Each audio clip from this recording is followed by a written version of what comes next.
జగన్మోహన్ రెడ్డి హయాంలోనే కాకుండా ఆయన ఓడిపోయాక కూడా పెట్టుబడిదారులు ఆంధ్రాకి రావడానికి భయపడుతున్నారని ఎమ్మెల్యే కిమిడి కళా వెంకట్రావు అన్నారు. ఓ మీటింగ్లో మాట్లాడిన ఆయన మాజీ ముఖ్యమంత్రి జగన్పై విరుచుకుపడ్డారు.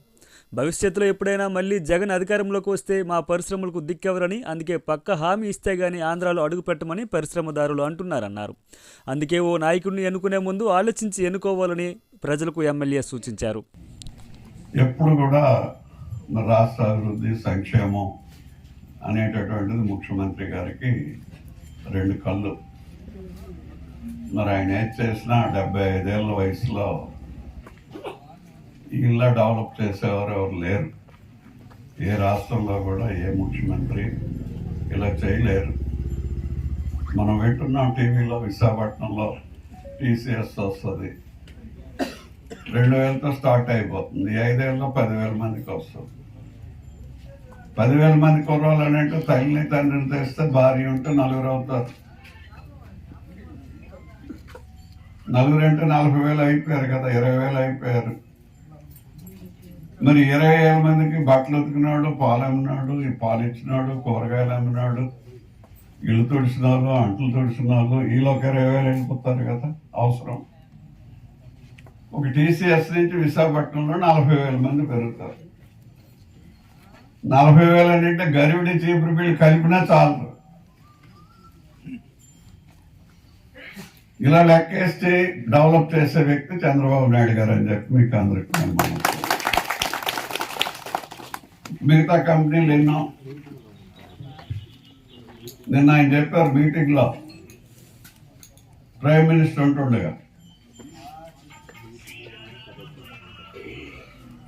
ప్రపంచ ప్రఖ్యాతి గాంచినటువంటిది లక్ష్మీ మిట్టల్ మన ఆంధ్రప్రదేశ్లోనే విశాఖపట్నంలో చిన్న ఉక్కు ఫ్యాక్టరీ ఉండేది. గరివిడి కాలేజీ పక్కన ఉన్నాడు ఆనందరావు అని, ఆయనది ఎంత ఉందో ఆయనది కూడా ఆ టైంలో అంతే ఉండేది. కానీ ఇప్పుడు ప్రపంచంలో రెండో వ్యక్తో మొదటి వ్యక్తో ఈ స్టీలు తయారు చేయడంలో అంత పెద్ద ఆయన అయ్యాడు. ఇక్కడ ఇది నడపలేకపోయాడు, కానీ ప్రపంచంలో నడుపుతున్నాడు. ఆయన కొడుకు మన నక్కపేట దగ్గర చంద్రబాబు నాయుడు గారు ఉన్నారు కాబట్టి అక్కడ బాగుంటుంది, లా అండ్ ఆర్డర్, పెద్ద ఫ్యాక్టరీ పెట్టచ్చు అని చెప్పి ఆ లక్ష్మీ మిట్టల్ కొడుకు హర్ష మిట్టల్ అని చెప్పి 1,75,000 కోట్లతో స్టీల్ ఫ్యాక్టరీ పెడుతున్నాడు. 1,75,000 అంటే ఇప్పుడున్న స్టీల్ ఫ్యాక్టరీ కన్నా 5 వంతులు పెద్దది. ఇప్పుడు స్టీల్ ఫ్యాక్టరీలో ఎంతమంది పని చేస్తుందో అది ఎంత దూరంలో ఉందో మీకు అందరికీ తెలుసు. అలాంటిది 5 వంతుల ఫ్యాక్టరీ వస్తుంది.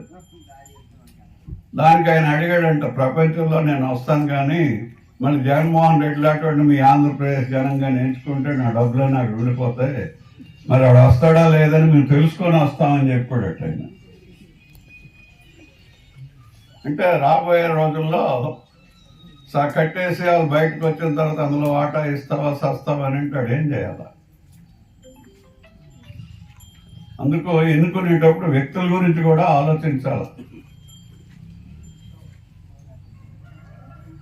ఎన్నుకునేటప్పుడు వ్యక్తుల గురించి కూడా ఆలోచించాలా. అదే మోడీ గారితో చెప్పి మరి 5 ఏళ్ళ తర్వాత ట్యాక్స్ ప్రాబ్లమ్స్ ఇవి అలాగుంటాయేమో అని అంటే మోడీ గారు నవ్వుతున్నారు డయాస్ మీద. 5 ఏళ్ళ తర్వాత కూడా ఇలాంటి పెద్ద ఫ్యాక్టరీలు ప్రపంచం నుంచి ఎవరు వచ్చి పెట్టినా మేము వాళ్ళకేమి నష్టం జరగకుండా ట్యాక్సేషన్ పెడతాము అని చెప్పి ప్రధానమంత్రి చెప్పాలి అని అంటే వెంటనే చెప్పారని చంద్రబాబు నాయుడు గారు చెప్పడం, ఆ ఫ్యాక్టరీ వేళ మన దగ్గరికి వస్తుందని చెప్పి మీకు అందరికీ నేను మనం